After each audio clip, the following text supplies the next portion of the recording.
இன்றைக்கி வந்து தமிழ் வருஷ பருப்பு இல்லைங்களா?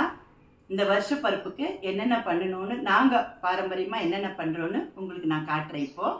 அதாவது வந்து வருஷ பருப்புக்கு எதுக்கு இந்த மாங்காய், வெல்லம், வேப்பிலை இது 3 வைக்கிறோம் அப்படின்னா, வாழ்க்கையில் வந்து நமக்கு எத்தனையோ இந்த வருஷம் நல்லா இருக்கணும்னு தான் எல்லோரும் நினைக்கிறோம்.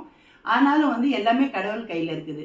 அதனால் கசப்பு, புளிப்பு, இனிப்பு எந்த மாதிரி விஷயங்கள் நடந்தாலும் இந்த வருஷம் முழுசும் நாங்கள் ஏற்றுக்கிறோன்றதுக்காக தான் இந்த மாதிரி வச்சு படைக்கிறது. வருஷத்துக்கு முதல் வருஷ பருப்பணி ஃபஸ்ட்டு. இருங்க, நான் உங்களுக்கு எல்லாம் காட்டுறேன். இந்த பாருங்கள், இதுதான் மாங்காய், வெல்லம், வேப்பிலை இது 3ம் கலந்த அந்த இது பிரசாதம். இது பாருங்கள், மா, பலா, வாழை முக்கனிகள். இந்த முக்கனிகளும் வந்து ரொம்ப நமக்கு தேவர்களெல்லாம் சாப்பிட்ற இந்த மாப்பலா, வாழை முக்கனிகள். அடுத்து வந்து நம்மளுக்கு லட்சுமி தேவி நம்ம கூடவே இருக்கணுன்றதுக்காக இந்த நகை, பணம்.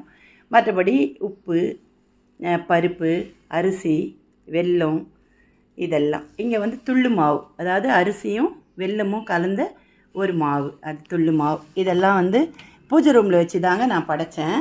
ஆனால் ஒரு சிலர் வந்து பூஜை ரூம் காட்டுவாங்க வீடியோவில்.